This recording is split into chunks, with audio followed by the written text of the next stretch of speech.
বিশ্বের অধিকাংশ দেশে একটি সেনাবাহিনী থাকলেও শহীদ আয়াতুল্লাহ আলী খামেনির দেশ ইরানের রয়েছে দুটি সেনাবাহিনী।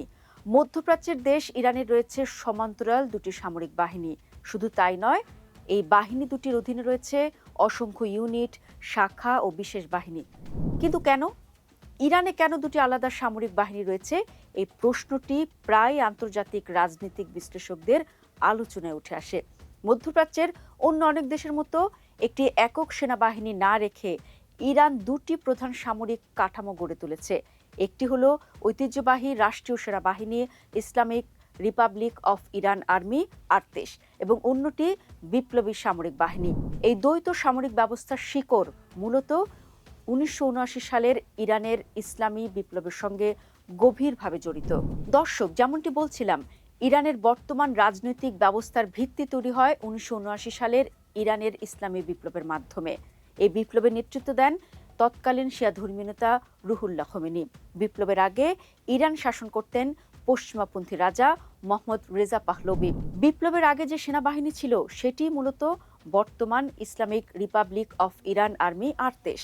কিন্তু নতুন ইসলামী সরকার এই বাহিনীর উপর পুরোপুরি আস্থা রাখতে পারেনি, কারণ এই সেনাবাহিনীর অনেক কর্মকর্তাই আগের শাহের প্রতি অনুগত ছিলেন।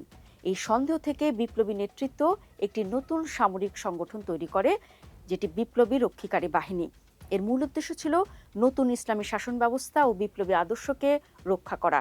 অর্থাৎ একদিকে পুরনো রাষ্ট্রীয় সেনাবাহিনী টিকে থাকে, অন্যদিকে নতুন রাজনৈতিক আদর্শের রক্ষার জন্য আরেকটি শক্তিশালী সামরিক বাহিনী গড়ে ওঠে।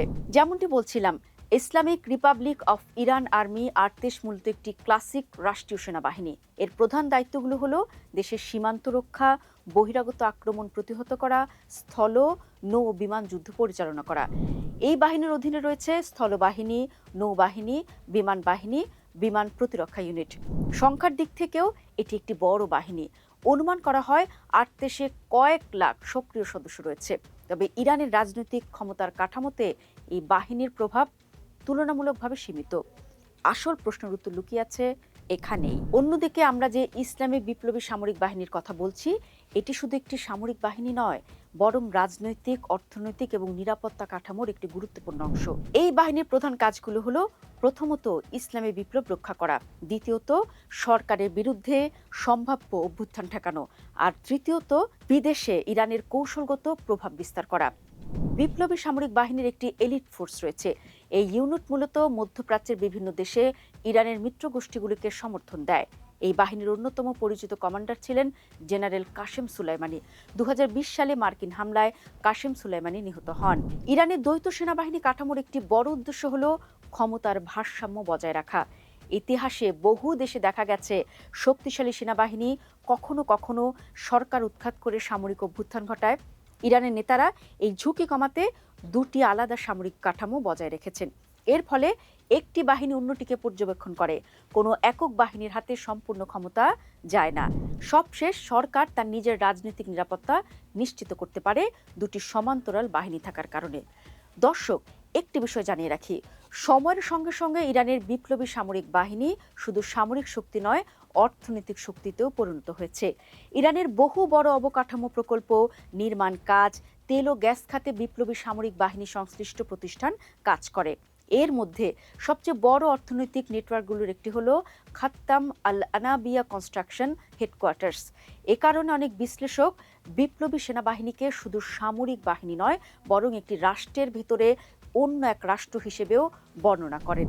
দর্শক, আপনাদের জানিয়ে রাখি, ইরানের আঞ্চলিক কৌশলেও এই দ্বৈত সামরিক কাঠামো গুরুত্বপূর্ণ ভূমিকা রাখে।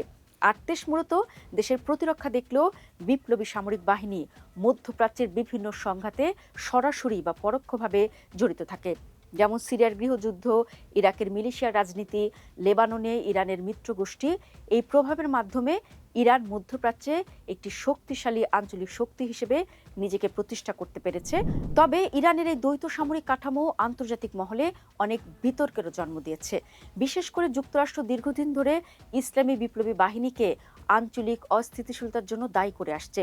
2019 সালে এই বাহিনীকে মার্কিন পররাষ্ট্র মন্ত্রণালয় আনুষ্ঠানিকভাবে একটি সন্ত্রাসী সংগঠন হিসেবে তালিকাভুক্ত করে। ইরান অবশ্যই অভিযোগ অস্বীকার করে এবং ইসলামী বিপ্লবী বাহিনীকে দেশের নিরাপত্তা ও সার্বভৌমত্বের রক্ষক বলে দাবি করে। ইরানে দুটি সেনাবাহিনী থাকার বিষয়টি শুধু সামরিক কৌশল নয়, এটি রাজনৈতিক নিরাপত্তা, বিপ্লবী আদর্শ এবং ক্ষমতার ভারসাম্যের একটি জটিল কাঠামো। একদিকে ঐতিহ্যবাহী জাতীয় সেনাবাহিনী Islamic Republic of Iran army ৮ দেশের প্রতিরক্ষা নিশ্চিত করে, অন্যদিকে ইসলামী বিপ্লবী বাহিনী বিপ্লবের আদর্শ রক্ষা, আঞ্চলিক প্রভাব বিস্তার এবং রাজনৈতিক ক্ষমতার স্থিতি বজায় রাখতে গুরুত্বপূর্ণ ভূমিকা পালন করে। এই দ্বৈত সামরিক ব্যবস্থা ইরানের রাষ্ট্র ব্যবস্থাকে অন্য অনেক দেশের থেকে আলাদা করে তুলেছে। মধ্যপ্রাচ্যের জটিল ভূ রাজনীতিতে ইরানের এই দুই বাহিনী দেশটির নিরাপত্তায় বাড়তি সুবিধা দিচ্ছে, ভবিষ্যতেও দেবে।